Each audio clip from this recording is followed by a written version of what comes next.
Salut Jean, comment tu vas? Salut, très bien et toi? Eh ben écoute, c'était incroyable. Voilà, je sais que souvent les youtubeurs on en fait trop, mais bon là je dois parler avec, c'est le cœur qui parle. Je viens de sortir de l'expérience que je viens de vivre à l'EVA et j'ai envie de te dire, franchement c'est au-delà de mes expériences. Et pour petite anecdote, David qui est juste derrière moi, en fait avec David ça fait un bail qu'on veut venir ici et à chaque fois il y a un truc qui nous en empêche. Voilà, à chaque fois ça tombe à l'eau. Donc je te cache pas qu'aujourd'hui, voilà, c'est vraiment l'aboutissement d'un truc voilà, qui devait se faire il y a un bon moment. Je suis content que tu ne sois pas déçu alors. Et du coup, ça fait plaisir. Ici, on est à l'EVA de Beauchamp, qui est dans le Val d'Oise et qui n'est pas très loin de chez moi. Donc en plus, je vais devoir me sentir obligé de revenir parce qu'en plus, c'est même pas, je suis à 10 minutes, moi, je suis sur Argenteuil. Donc je suis à 10 minutes. Ouais. On va en revenir, mais du coup, si tu peux expliquer un petit peu aux gens, c'est quoi exactement l'EVA et comment ça vous est venu? L'idée, elle est venue tout simplement d'un rêve de gamer. Quand on a vu la VR arriver sur le marché, j'ai testé pour la première fois et avec mes associés, on s'est dit wow, ce serait fou de pouvoir jouer à Call of Duty ou équivalent en VR. Donc après, on a commencé à développer un jeu. On l'a pushé en mode, on l'a testé en mode arcade, enfin classique, tu vois. Et du coup, tu avais un joystick pour te déplacer. Et là, on a rencontré des problèmes de motion sickness. Et puis en fait, de fil en aiguille, on s'est dit en fait, si on veut vraiment disrupter l'usage et l'expérience, il faut qu'on joue en déplacement libre. Et donc là, on a du coup travaillé beaucoup sur la techno pour pouvoir se déplacer sur des très grands espaces avec la précision nécessaire pour prétendre à faire du compétitif. Et puis voilà, en 2019, le concept EVA a vu le jour. Donc EVA, c'est la techno, mais c'est aussi le jeu et tout le reste, l'expérience zone bar, restauration, chill et tout ça, quoi. Vous êtes combien à avoir créé le produit et les équipes aujourd'hui? Trois, ouais, trois. Trois cofondateurs. Trois cofondateurs, ok. Donc Stéphanie, William et moi. Ça fait plaisir, il y a une fille déjà dans le nom, ça c'est plutôt bien, parce que c'est plutôt rare. Ah ouais, carrément, c'est vrai. Donc déjà c'est une chance. Et puis aujourd'hui c'est un peu combien de collaborateurs, tu as une idée hein? Là on a 32 je crois. D'accord, ok. On sera 50 à la fin de l'année, on recrute pas mal pour faire la roadmap. Je crois que vous avez 14 salles actuellement aujourd'hui. 14 salles ouvertes, dans toute la France. 46 en construction en tout. Et le but, c'est d'arriver à 100. À 100 salles en France. Tu vois, j'ai bien écouté la conférence de presse. Exactement. Alors, j'entends beaucoup parler de Call of Duty, de gamer, de gaming. Mais est-ce que, selon toi, si tu devais expliquer aux gens, est-ce que c'est uniquement ces gens-là que vous visez? Ou est-ce que la personne qui nous regarde, là, qui regarde ma chaîne et qui n'est pas forcément un gamer, parce que moi j'ai une chaîne de tech généraliste, on a beaucoup passé par le smartphone, donc nous on a un public tech quand même assez large. Qu'est-ce que tu pourrais leur dire pour essayer de les convaincre de venir tester l'expérience? Déjà, tu l'as vu aujourd'hui, il y avait Estelle avec toi qui avant de jouer me dit je ne suis pas du tout gamer, je ne vais pas y arriver, etc. Au final, tu as vu, elle était à fond. Estelle de Forbes, je te retiens, elle m'a tué. Voilà, je me suis senti. Et ça montre que, en fait, ça c'est inhérent aussi à la VR, c'est qu'en fait, la VR, tu as peu d'abstraction dans le game design, c'est-à-dire tu as moins de boutons, etc. Tout est beaucoup plus intuitif. Et donc, même si aujourd'hui on a pensé à un jeu où on prétend faire de la compétition, donc assez pointu et on pourrait dire hardcore gamer, en fait, il est aussi ultra easy to play. Sous réserve que tu aies des gens en face de toi qui est de ton niveau. Tu passes à un très bon moment. Donc effectivement, notre communication est quand même assez orientée sur la cible e-sportive. Mais il y a plein de non-gamers qui viennent jouer et qui s'éclatent. En vrai, j'ai envie de penser aux gens qui font soit du laser quest, parce qu'on en parle souvent, soit même des gens qui aiment le paintball. En fait, ils pourraient venir prétendre à faire ce genre de les mecs qui font du airsoft et du paintball, ils sont très forts en général. Parce les mecs et les meufs, on n'oublie pas aussi. C'est vrai que dans le paintball et l'airsoft, voilà. Mais en gros, même, tu vois, le joueur occasionnel de paintball, moi perso, je trouve que quelqu'un qui a envie de faire juste une activité physique, en fait, c'est aussi, du coup, ça ouvre encore un panel supplémentaire à tester. En fait. Tu sors pas avec des bleus en plus. Exactement, ça c'est plutôt bien. Et du coup, justement, on va parler un petit peu des jeux et notamment de celui que vous développez, After H. Donc c'est toi, par exemple, tu disais que toi tu étais dans le design, dans le game design, c'est ça ou dans le... Ouais, moi j'ai effectivement la fonction, entre autres, parce que je fais d'autres choses aussi, mais j'ai jusqu'à maintenant, j'ai eu le lead sur effectivement la partie game design et on va dire produceur sur le jeu. Là, on vient de recruter un producteur qui vient de chez Ubisoft et qui arrive la semaine prochaine. Pas mal. Pour prendre le lead sur l'équipe prod parce que je peux plus assumer. Ouais, bien sûr, au bout d'un moment, ouais. Mais bon, After Ash, c'est mon bébé, je garderai quand même un petit œil sur ce qui se passe. After Ash qui était dispo sur Steam à un moment, je crois. Vous aviez mis une démo, non? On l'a mis en early access sur Steam en démo et tu vois, on l'a jamais release pour les raisons que je t'ai évoquées juste avant. En fait, on voulait on trouvait ça ok, tu vois, mais on trouvait pas ça incroyable. Là, en fait, avec ce qu'on a poussé ici dans un arène free roaming, je pense vraiment qu'on a un jeu qui est vraiment dingue et c'est ce qui fait qu'il y a du bouche à oreille, etc. Ouais. On voulait pas sortir un truc qui était à moitié bien, tu vois. Du coup, pour l'instant, Eleva, c'est un seul jeu seulement ou c'est un jeu avec 3 modes de jeu. Plusieurs modes de jeu, ouais, bien sûr. Donc le mode de jeu player versus player, After Ash Battle Arena. Ouais. Ensuite, on a After Ash Zombie qui est le mode zombie. Ouais. Un mode zombie, obligé, obligatoire. Voilà, obligatoire ça, très demandé. Et dans la VR, pas de zombies, c'est bizarre. Ouais, c'est ça, ils font que ça, les jeux VR. on l'a fait parce qu'on nous le demandait. Voilà, tout à fait. Non, mais c'est cool. Et puis, on a un mode narratif qui s'appelle After Ash Legend of Mars. Qui est plus narratif en coopération. Ouais. D'ailleurs, nous, quand on l'a testé, on a vu pas mal de richesse dans les environnements. Moi, j'ai beaucoup aimé celui de la jungle aussi, par exemple. Même si, effectivement, et je trouvais qu'il était très réduit. Du coup, bon, voilà, on se faisait prendre directement à dur à jouer, les plus difficiles. Là où tu as d'autres mondes où c'est un peu plus, on va dire, il y a un peu plus de distance et tout ça. Ouais. Donc, c'est plus progressif. Tu peux nous donner un petit peu. Tu as des feuilles, mais ça ne te protège pas des balles. Effectivement. C'est ça qui est difficile. C'est difficile d'arrêter une balle avec une feuille. On est bien d'accord.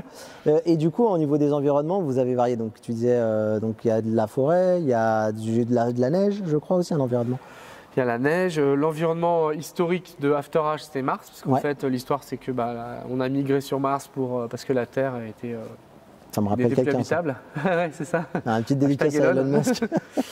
Et donc on a les premiers environnements qui sont sur Mars, pardon. Ouais. On a aussi une base sur un astéroïde. Et puis effectivement, on a une map neige, jungle, et on a aussi un volcan. Je ne sais pas si tu l'as vu. J'ai pas vu. J'ai pas vu la neige. Une arène futuriste en mode chacun pour soi. Ouais, bien sûr. Ouais. Très très cool. Et du coup, effectivement, donc il y a aussi une variété dans le gameplay. Ouais. Et vous aussi, ce qui vous anime un petit peu, donc tu disais, c'est la partie e-sport. Ouais. Donc e-sport Virtual Arena. Ouais, exactement. Donc du coup, c'est quoi un petit peu vos intentions dans l'e-sport actuellement? C'est quoi, vous avez une équipe, vous développez des équipes, comment ça se passe? Ouais, l'intention c'est de créer un écosystème avec des tournois, des compétitions, que ce soit en local ou national ou même international à un moment donné. Ouais. Donc en fait, c'est pas juste la Champions League qu'on veut créer ou l'équivalent, tu vois, on veut créer plein de tournois à différents niveaux.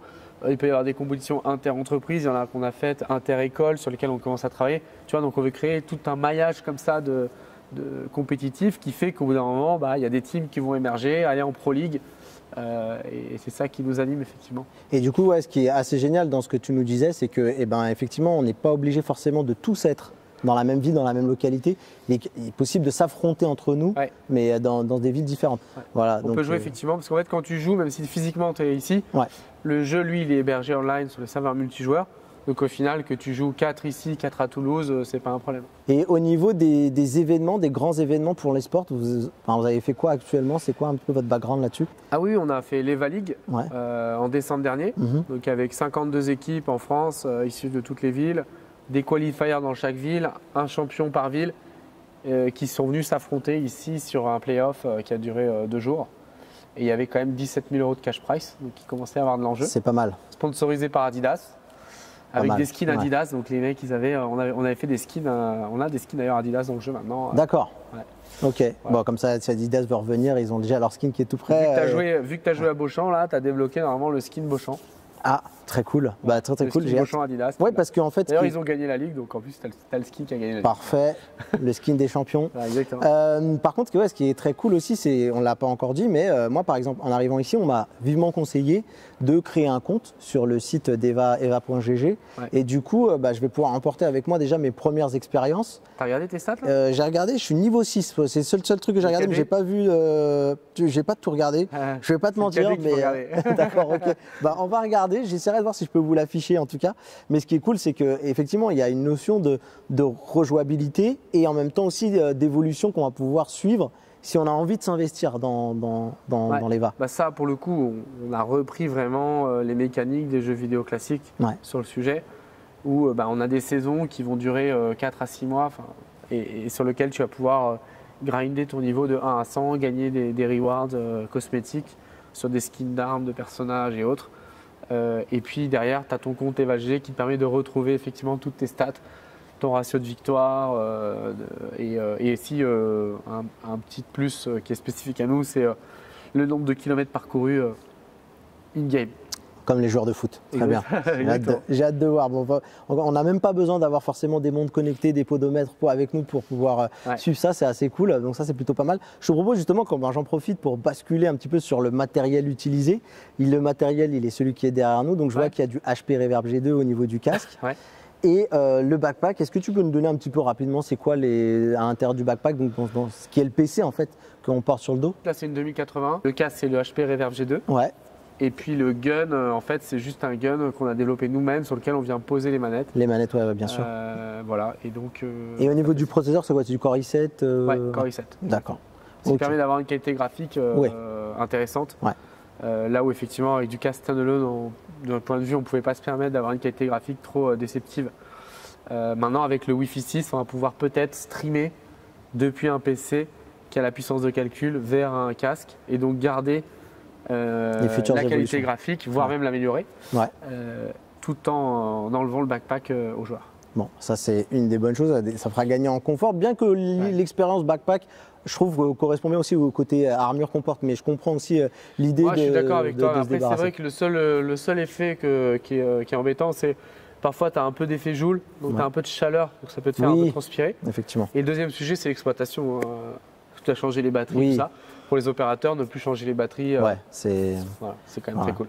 Et au niveau de la maintenance, j'en profite, comme tu me tends une perche, comment ça se passe? Vous avez suffisamment de matériel pour changer très vite? Vous avez quelqu'un de dédié, par exemple, quand il y a vraiment besoin de repasser un petit coup sur le matos? Vous faites tout vous-même? Les opérateurs sont formés, etc. Après, nous, on a une hotline en permanence au siège. Donc, si tu as besoin, on sait se connecter à n'importe quel backpack en temps réel et résoudre les problèmes s'il y en a. D'accord. Après, il y a du spare aussi, du matériel au cas où. Tout à fait. Donc le spare, c'est du matériel supplémentaire. Matériel en doublon, pardon. Ouais, non, mais c'est pas grave.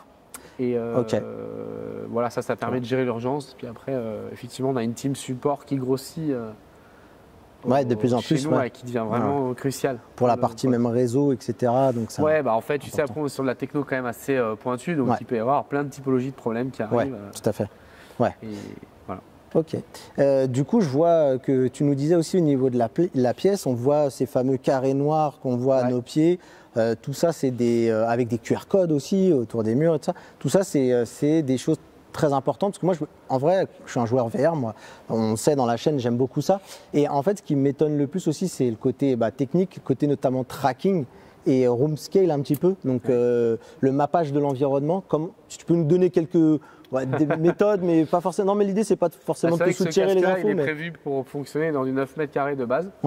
Et on a réussi à le faire fonctionner sur du 500, voire même plus aujourd'hui. Mais la difficulté, c'est pas simplement ça, c'est aussi être en capacité de faire fonctionner plusieurs joueurs sans drift entre les joueurs. Parce qu'en fait, tu prends 2 casques, tu fais 30 mètres. Alors ça ne se verra pas sur 3 mètres, mais sur 30 mètres, il y en a un qui va virtuellement te faire 31 mètres et l'autre 30,5. Et donc au final, ça peut créer des drifts entre les joueurs au fil du temps et donc des collisions. Et donc là, c'est là où nous, on a développé du soft qui vient contrecarrer ça. Et ça, c'est vraiment notre secret. Voilà, ok.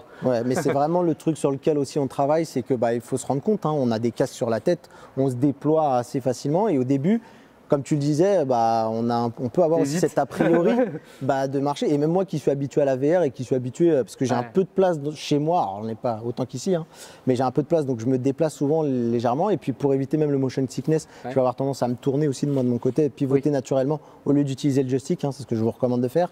Mais là, du coup, on sent vraiment qu'au début, on est un peu hésitant. Et après, au fil des parties, on gagne, on devient plus à l'aise et des choses comme ça. Donc, et ça, c'est cool. Et même par exemple, quand on meurt, malgré qu'on voit, on voit les gens en espèce de fantômes, et on arrive facilement à contourner une personne qui est pas très loin. Il y a eu pas beaucoup de collisions et même quand il y a eu des petites collisions, c'était vraiment pas grave. C'était de la touchette. Voilà. Souvent, quand tu recules. Oui, voilà, c'est surtout ça, le recul où on n'a pas la personne. Mais en Comme vrai, dans la ça, vraie vie, quoi. ouais, c'est vrai. Et ça, c'est plutôt bien géré. Donc, c'est ce qui m'impressionne, on va dire, techniquement le plus, moi, hein, dans le. C'est vrai qu'on ne s'en rend pas forcément compte comme ça, mais c'est un énorme boulot pour arriver à ce résultat. Ouais. Et on travaille encore dessus tous les jours. D'accord. Et au niveau des carrés noirs, est-ce que tu peux nous donner un petit peu, c'est quoi, c'est le mappage du jeu? En fait, c'est juste les conditions de fonctionnement du WMR.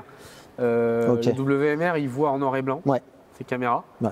Donc la raison, du coup, on n'a pas, pour optimiser sa reconnaissance d'environnement, on a ici tout un environnement qui est noir et blanc. Et puis après, pour aussi ne pas qu'il se trompe, on n'a que du pattern unique. Tu peux même regarder dans la déco autour là, tu n'auras pas deux fois la même chose. D'accord. Ce qui fait que le casque, en fait, on va au début faire un apprentissage du lieu. Lui, du coup, il va l'enregistrer. Et ensuite, tu peux te déplacer où tu veux dans ce J'ai eu un WMR en vrai, c'est quoi? C'est le casque, vous le baladez tout le long de la pièce là, c'est ça? Pendant 2 heures. Pour qu'il. Ouais. Pour faire l'acquisition Ah ouais, des d'accord. points. Ouais. J'ai déjà fait ma pièce et des fois en plus, il n'est pas toujours efficace chez moi en tout cas. Donc vous, je pense que c'est Ouais, optimisé. alors ça, après, c'est les conditions de luminosité aussi. Ouais. Tu vois, quand tu as une luminaire homogène qui ne bouge pas, etc. Ouais, les caméras Tout est fait sont pour plus que, à l'aise. voilà. Alors, est-ce que tu peux nous donner les mètres carrés de cette pièce qui est immense? Tu sais combien elle Ici, il y fait? a 1002. 1002, ok. Ouais. Et c'est identique à toutes les salles EVA? Ou, Oui, ça les peut arènes va sont standardisées, Ouais. 500 mètres carrés. Et là, il y a 2 arènes, du coup, plus une petite bande au milieu, donc ça fait 1200 mètres carrés. Combien on peut mettre de gens à jouer dans cette salle? 10 joueurs par arène. 10 joueurs par arène, Ouais. ok. Pour garder assez de place, tu vois, Ouais. pour garder un gameplay intéressant. On n'a pas voulu dépasser 10 joueurs, mais après, techniquement, on peut plus, hein, mais Oui, oui. l'idée, c'était quand même d'avoir une expérience premium du jeu. Et comment on gère un petit peu, tu sais, ce qui frustre souvent les gens, c'est l'attente et tout ça, des choses comme ça. C'est vraiment, vous avez. L'attente, c'est-à-dire Tu sais, quand tu arrives, tu as envie de jouer et s'il y a déjà des équipes, c'est quoi? C'est sur rendez-vous? Ouais, alors déjà, Ça si donne tu te gestion. pointes comme ça, c'est vrai que Ouais. ça va être compliqué. Il faut vraiment aller sur le site eva.gg, réserver ta session et venir Ouais, sous tu format viens réservé. pas en touriste, sauf si tu viens pas pour jouer. Le lundi soir, ça se tente. Ouais, ok. Mais le week-end, clairement, ouais, ça va être très compliqué si tu n'as pas réservé avant. Je te propose un petit peu qu'on évoque déjà le prix pour Ouais. venir jouer ici. Alors, la session de 40 minutes, c'est 19 €. Ouais. Et ensuite, tu peux t'abonner pour jouer en illimité à 90 €. Si tu t'abonnes, bah, en fait, il suffit juste de réserver tes créneaux et tu joues Ouais, exactement. dans la semaine. Si tu as envie de jouer 1 à 2 fois par semaine, tu peux. Ouais, bah d'ailleurs, la moyenne nationale, c'est 11 par mois Ah ouais, pour les abonnés. Ouais. Donc, tu vois, ça joue beaucoup. ça joue beaucoup. Il y en a qui jouent tous les jours, Ouais. d'autres qui jouent un peu moins. D'ailleurs, tu disais que vos abonnés, c'est une vraie communauté chez vous. Vous avez un Ouais. Discord. Ouais, donc on a un Discord avec bientôt, ouais, je crois qu'on a passé les 1000 joueurs sur le Discord. Et il y a des discussions hyper intéressantes sur le jeu, les tips, les tournois, les évolutions guns, que vous etc. faites justement Ouais. dans le jeu. Et puis on a une communauté qui est ultra bienveillante, qui nous fait des remontées aussi sur les potentiels bugs. On travaille avec eux pour aussi imaginer les futures fonctionnalités, comment faire évoluer l'équilibrage des armes. On se base beaucoup sur la communauté pour bosser tout ça. Ouais. Du coup, l'abonné qui vient et qui est fidèle, mine de rien, vous lui créez souvent des fois des surprises en rééquilibrant les armes, Ouais. ou des choses comme ça, pour pas que en fait, le mec qui saigne le jeu, il ait tous les tenants et les aboutissants tout le temps en fait. Mais non, et surtout, il y a beaucoup de jeux qui ont lancé les trucs et qui après n'écoutent pas leur communauté en feedback. Ouais. Et nous, on essaie quand même d'écouter au maximum pour aller vers leurs attentes. Alors après, il faut aussi que, voilà, on ne peut pas dire oui à tout, mais en tout cas, on essaye d'écouter, de discuter avec la communauté. C'est un gros boulot, mais je pense que c'est nécessaire. Eh ben écoute, c'est bien, tu me tends la perche, notamment discussion, bug, mais évolution. C'est un peu là où j'ai envie de t'emmener. Ouais. Moi, c'est vrai que la première chose que je me suis dit quand j'ai commencé à jouer, il y a un manque, c'est génial, mais il y a un petit manque, c'est la veste haptique. C'est qu'il y a Beaptix qui est là, Actronica et tout ça, des acteurs comme ça qui pourraient aussi venir apporter ça. Est-ce que c'est des choses, j'imagine que c'est des choses auxquelles vous avez déjà réfléchi, Tout à fait. et c'est parti dans la roadmap, pardon, de Alors en fait, l'évolution. il y a deux sujets quand même. Ouais. Le premier, c'est effectivement l'immersion. Donc la veste haptique en soi, c'est cool. Enfin, moi, la Beaptix, on l'a testé, on l'a pas trouvé folle et donc on l'a D'accord. pas intégré clairement. Ok. Enfin, voilà, ça, c'est Moi, juste j'ai que testé l'Actronica, donc j'ai pas L'Actronica est très bien, mais elle est quand même encore à l'état de de prototype. prototype, ouais. Bah oui. Et donc ça vient, mon deuxième sujet, c'est que nous aujourd'hui, tu vois, quand on a lancé la V1 du jeu et tout ça, il y avait des capteurs au pied partout, machin, full body tracking, tout ce Ouais. que tu veux. Et en fait, on les a retirés au bout d'un moment parce que il faut comprendre qu'ici, tu as 200 personnes par jour, voire plus qui viennent. Ça doit enchaîner l'opérateur, et etc. Donc si tu commences à avoir Bah, 15 000 trucs, C'est plus d'emmerde aussi. C'est l'exploitation qui en pâtit. Ouais, donc sûr. en fait, nous aujourd'hui, on rajoute de l'immersion, mais il faut aussi que l'exploitation suive. Donc c'est un combat, tu vois, qu'il faut garder une fluidité dans. On n'est pas dans un showroom prototype où tu as le temps de ci et ça. Nous d'ailleurs, dans le truc, ils sont venus nous changer les batteries, c'était vraiment 2 secondes, tac tac, et puis on était ça c'est les routines et les process. Mais tu vois, imagine, tu as une veste haptique, elle marche plus, il faut la changer, ça prend du temps. Enfin, tu vois, donc plus tu rajoutes de choses, plus tu as de la complexité, plus des problèmes. Donc l'haptique va arriver. Notamment, je pense que la crosse haptique arrivera avant le gilet. Et puis le fait de retirer le backpack va faciliter l'intégration de la veste. Parce qu'après, tu as un sujet de poids aussi, sur toi, la chaleur, tout à fait. Bien sûr. Tu as une idée un petit peu de cette roadmap, quand est-ce que ça arrive? À peu près. On va pas faire des annonces qu'on va pas respecter. Mais... Ah ok, mais un peu. D'ici la fin de l'année, je pense qu'on sera ensemble. Ouais, dans le plus, voilà, en étant large, hein, voilà. Mais j'ai joué la semaine dernière en sans fil et ça marchait très bien. C'est pas un truc que vous allez faire dans 2-3 ans, quoi. Non. Okay. L'objectif, c'est que je pense d'ici la fin de l'année, ça fonctionne. D'accord. Donc qui dit sans fil, dit casque sans fil. Et du coup, vous êtes en train de regarder, explorer un petit peu votre côté, les casques concurrents. Le Quest 2, le Quest 2, c'est no go parce qu'il ne fait pas du grand espace. D'accord. On n'arrive pas à avoir une techno qui fonctionne correctement. Parce qu'il est capable aussi, lui, de streamer du jeu PC VR. Nous, moi, c'est ce que je fais avec du Virtual Desktop ou du Airlink. Mais par contre, la problématique ici, tu ne te déplaces pas sur 500 mètres carrés. D'accord. Ça n'a pas marché. Ok. Moi, j'arrive à me déplacer dans un grand espace, j'ai un jardin. Et j'ai réussi, voilà, mais on n'est pas sur ces. Si tu es 10, en fait, tu vas avoir des collisions. Ok. Ensuite, aujourd'hui, on est plutôt sur le Vive Focus 3. Qui un peu un Quest plus. Oui, bien sûr. En termes de définition et tout ça, il est même au-dessus. Le tracking est vraiment très bon, je trouve. Ok. Il fait du grand espace, on a réussi en tout cas à le faire. Il fait le stream. On peut aussi le mettre en link. Je ne sais pas si on peut aussi. Le Quest aussi, on peut le mettre en link. Si, on peut le mettre en link aussi. Et puis après, voilà, c'est vraiment le casque aujourd'hui qui ressort dans nos tests. Pour l'instant, c'est pas encore validé. Je sais, tu le disais tout à l'heure. Voilà, c'est pas officiellement validé, mais on respecte le choix du CTO. Voilà. Mais en tout cas, c'est celui qui vous a donné la meilleure impression pour le moment. Aujourd'hui, l'EVA, c'est 100% français, on va dire, mais ça tend à aller un peu plus loin, c'est ça? En termes géographiques. On va s'ouvrir à l'international. On est très content parce qu'on vient de signer une salle, enfin même 30 salles aux États-Unis. Wow. La première salle, elle sera à Dallas en septembre. Et tout sera dans le même état en fait pour l'instant, c'est ça? On a signé un master franchisé, donc c'est un mec qui va ouvrir plusieurs salles. Et effectivement, on lui a donné l'exclusivité Texas. Donc avec 30 salles à ouvrir au Texas, mais le Texas c'est 50 millions de personnes, enfin ou 40, tu vois, donc c'est quasiment comme la France, quoi. C'est très grand. Et de là, en fait, on va spread sur le reste des États-Unis avec, en allant chercher les autres États. Pourquoi pas l'Europe? En fait, parce qu'on a eu cette opportunité aux États-Unis, que les États-Unis pour nous c'est un marché stratégique et qu'on s'est dit que déjà réussir les États-Unis ce serait un gros challenge. Donc on ne va pas en plus se mettre l'Europe en même temps en parallèle. Bien sûr. Donc, pour faire les choses bien aujourd'hui, on est pour l'instant pas proactif sur l'Europe.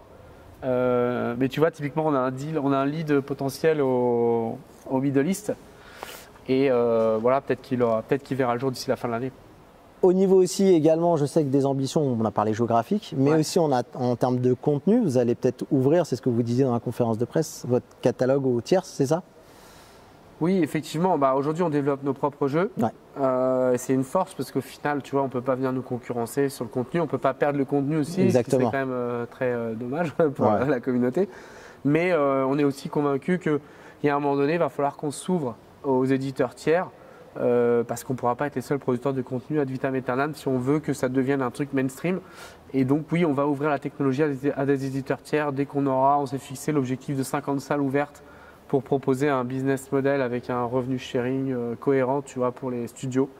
Et à partir de là, il y aura plein de nouvelles expériences qui pourront voir le jour. Bon, ça serait cool, Par exemple, un EVA spécial Assassin's Creed, tu vois, Medal of Honor ou Counter-Strike. C'est vrai que de base, je pense qu'on essaiera quand même de garder cette cohérence de e-sport. Donc un Assassin's Creed, pour le coup, ne matcherait pas trop avec le concept. Mais un Medal of Honor, pourquoi pas. Et on pourrait imaginer, pourquoi pas, un EVA partenariat avec Among Us. Among Us, il arrive sur le Quest. Et en plus, il y a des modes qui ont déjà été développés sur VRChat. qui sont assez bien foutus. En vrai, ça pourrait être super fun. Ça peut être très très cool aussi. Voilà, je te file l'info comme ça. Écoute, bon, si ça cartonne, tu m'oublies pas. Je mettrai un petit Batman au milieu. Voilà, c'est ça. Ou n'hésite pas à mettre resté connecté. C'est toujours bon pour la chaîne. En tout cas, voilà. Et ben, en tout cas, merci. Je pense qu'on arrive moi, je pourrais continuer à parler avec toi pendant des heures parce que c'est vraiment en ce moment le domaine qui me fait un peu rêver la VR. Et l'EVA, c'est un peu l'aboutissement de tout parce que c'est vrai que tu vois, on pense beaucoup au métavers ou des choses comme ça qui existent. Et pour beaucoup de gens, le métavers, c'est un peu Ready Player One. On voit beaucoup de tapis omnidirectionnels qui commencent à arriver. Je pense à Catwalk ou des choses comme ça. Et très clairement, en fait, il n'y a rien de mieux que le déplacement. Ce qu'on a vu un petit peu que Catwalk et tout ça, c'est pas encore très au point. C'est pas une marche naturelle. Du coup, ici, en fait, sur le principe, je pense que les treadmills comme ça, Omni, Catwalk et tout ça, ça a de l'avenir, mais aujourd'hui, clairement, le produit, je trouve qu'il n'est pas encore au point pour ne pas procurer de motion sickness et une sensation de déplacement réel. Voilà, c'est ça. Et puis, rien ne vaut le déplacement réel. C'est comme tout, tu sais, en VR, on a tendance à dire que la VR ne remplacera pas des choses qu'on fait physiquement. Tu vois, on va pas. Moi, je sais qu'il y en a, ils vont en soirée sur VR chat ou des choses comme ça. Ça remplace pas. Mais c'est complémentaire, exactement. Cool. Mais par contre, du coup, franchement, je préfère venir marcher sur vos espaces. Merci beaucoup de m'avoir fait goûter à cette expérience qui était vachement cool. Tu reviens quand tu veux. Et écoute, merci, c'est noté. En tout cas, je risque de revenir et faire tester les gens. Voilà, communiquer. En tout cas, merci à tous. Merci à toi, en tout cas, encore une fois, d'avoir répondu à mes questions. N'hésitez pas à vous abonner à la chaîne si cette vidéo vous a plu, à mettre en commentaire aussi également ce que vous en avez pensé. Je suis sûr que Jean, il sera preneur de vos retours en tout cas. Il sera preneur aussi de voir ce que vous avez pensé du concept. Et nous, on se dit à très bientôt pour une prochaine vidéo et restez connectés. Bye bye.